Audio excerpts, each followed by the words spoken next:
And just like that, it's 2024. Cheers! Happy New Year! Happy Cheers New Year to you. 2023 was okay. I'm not buying the t-shirt. You're like, Other done? than hanging with you, Yeah. I'm not buying the t-shirt. Yeah, For I'm this year, it was hoping hard. 2024 will be better for a million reasons. Would you polar bear swim?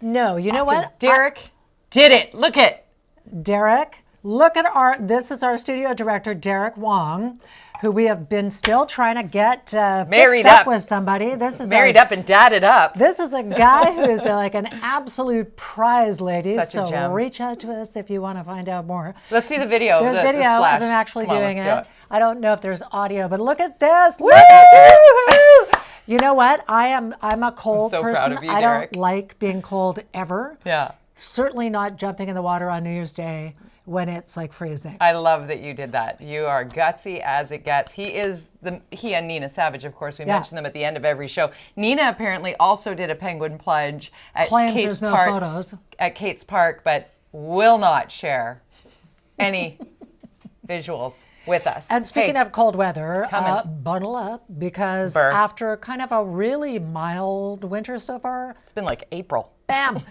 we are going to start to see some potentially white stuff. Certainly on the coming. local mountains, there's supposed to be some significant snow up at Whistler, which there's been none of. But look at these lineups from Boxing Day. Can you even imagine? Went all the way out to the highway. Which is crazy because the skiing wasn't Never. even great. Apparently it snowed all day Christmas and then turned into rain. So the skiing has been kind of crappy in BC this year so far. Except for the interior mountains, we should make note because there are going to be people screaming, "Hello, it's fine in here." So lots of people skiing in the interior. It's just that you have to pay a lot of money to go skiing. You want it to be a good experience. Yes, it's cheaper in the interior, though Whistler is very expensive. Yeah. We need to note what month this is, other than it being January 2024. Alzheimer's Awareness Month. We are, I promise you, going to talk about this in an upcoming show. You know, because we've both been down this road with our folks, Lots of and you are so too. we have some advice, and we'll get some professional advice. That's coming. Stay tuned for that.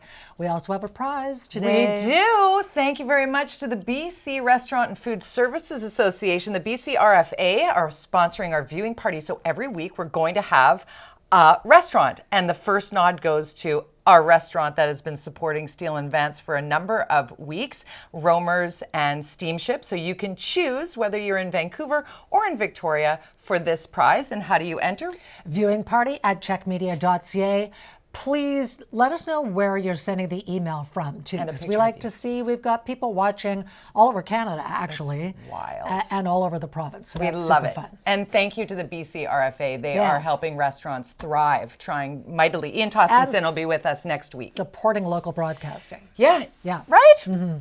Give it. Thank you. Yes, it's a good way to start the year. Also, okay, big heady topics coming up on the program. We're going to have some fun, but we're probably your favorite mayor. I'm just going to guess that maybe Brad West is your Well, favorite he's our mayor. favorite mayor anyway, or one of them. Yes. So we have had an issue with people using hard drugs in public places and playgrounds and what have you. And the province tried to clamp down on that after the decriminalization experiment. And then a Supreme Court judge said, no, not so fast. They're going to put a pause on that until the end of March. Yes. And a lot of mayors, including Mayor Brad West from Port Coquitlam and the Vancouver mayor, not okay with that. Really complex. Mayor Brad is going to walk us through his feelings. And you know what? He has some very definitive, strong ones on it. Also, coming up on the show, we're going to talk about your assessment, your BC assessment. And if you're not a homeowner, it still impacts you. It will impact the rental market as well. So how much is your home worth? What does that mean to your bottom line? Can you defer? What's the grants? All of that we're going to talk through with Paul Sullivan. How do you appeal, etc. This is Paul Sullivan. He's a property tax expert. He's going to join us later in the show, but we're going to have fun too. Oh, fun. And this, I love this because it came from a viewer. The idea to have this next guest came from one of you. Thank you. And her name is Molly Kay, and she is kind of a celebrity in Victoria. She does Turned Out Tuesdays. She dresses in this fabulous 50s fashion. Gorgeous. And what she does is she uses it as a conversation starter, because this is a province where a lot of people are feeling social isolation. And she is going to give us some tips on how to connect with other people. And she's got a TED Talk coming up. Oh, wait, there's a little video promo for her TED Talk in Surrey. So I've saved you a seat. at the Bell Performing Arts Center, where I'm giving a TED Talk all about talking to strangers on January 20th. The Bell Performing Arts Center in Surrey. See you there.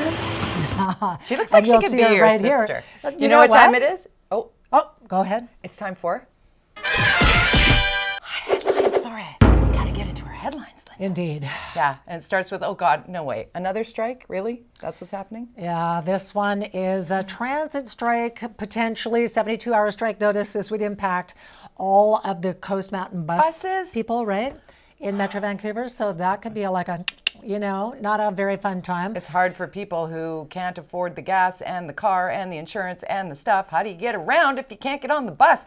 Sort this out. So Saturday is deadline day for that. So we'll keep you in the loop. And if you're a commuter and you travel between Surrey, Vancouver, or any of the sort of Metro Vancouver municipalities, you probably noticed that there's been a lot of trucks smashing into overpasses. Oh my goodness. This one happened yet again on a very busy highway, and was a Chohan Trucking Company vehicle. Sounds so familiar, Linda. Yeah, because they have smashed into overpasses 6 times in the last 2 years. What? This is almost a what the hell is wrong with people, because they're, suspended license. Oh, wait, no, we're bringing our trucks in from Alberta from the other trucking company. It's well, the province did create new legislation to address these overheight vehicles.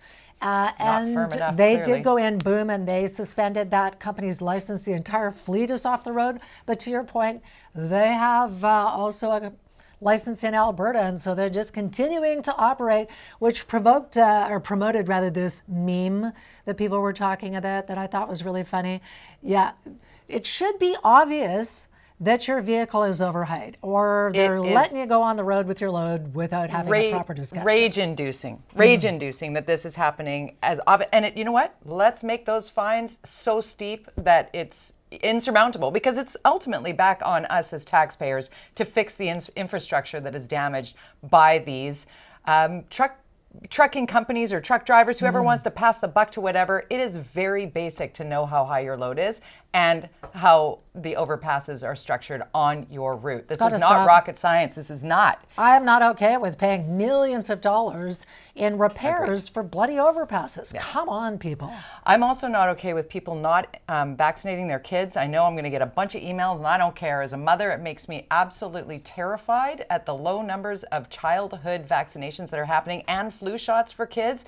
There are now children dying in this province because they're not vaccinated for a safe and effective flu shot that actually got it right this year. Not to mention the measles is starting to make a resurgence. COVID's not done yet. And I saw this rapid test that is being sold in some parts of Europe. Yeah. And it tests for all kinds of things. Here's a close-up. COVID can tell you whether you have the flu, A strain or B, RSV. There's apparently another rapid test that actually has tests for a 4th thing. I'm not even sure what it is. Give me that. Why not? Right? People say, well, what if you're sick? You just stay home.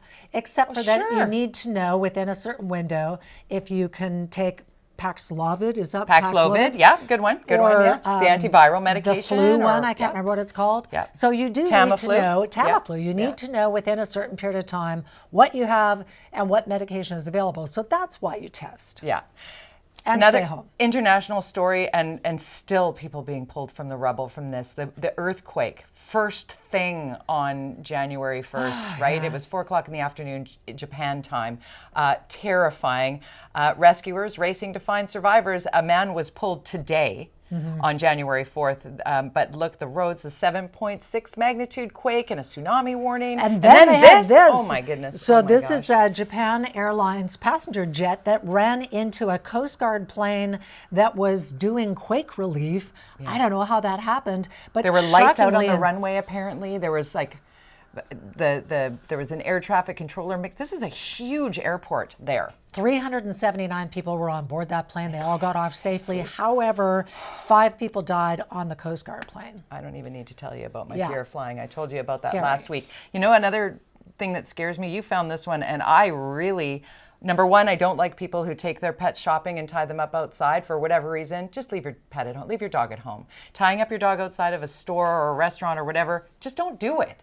But if if there is a way to maybe make it safer, it's this. It's a smart kennel that is coming to the Vancouver area this summer, and it is air conditioned and ventilated, and I don't know how much it Locks. costs.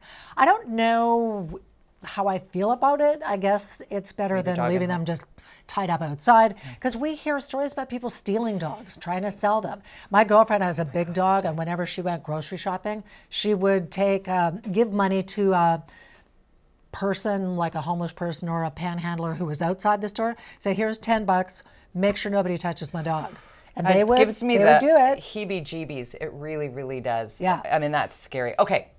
Later in the show, we got so much to get to. Later in the show, the property assessments have landed. We're going to unpack the shifting sands of real estate in BC. Also, a push to ban hard drug use in public places has been upended by the Supreme Court, and BC mayors are not okay with that. Port Coquitlam Mayor Brad West joins us next. Looking forward to having Mayor West in studio with us right now. Back to the viewing party we go. You were a part of this over the holiday season. Thank you, Bevan Langley. This is Brigid. Hello, love your hat. Oh, looking good there. Chris in Burnaby. Hi, Chris. Even got the viewing party graphic in your shot. And Diane in Surrey. Good to see everybody. Hi, Thank you Diane. for watching. Oh, look, she's got Jan in that one. Viewing party at checkmedia.ca. You could win a $150 gift card. Thank you to the BC Restaurant and Food Services Association.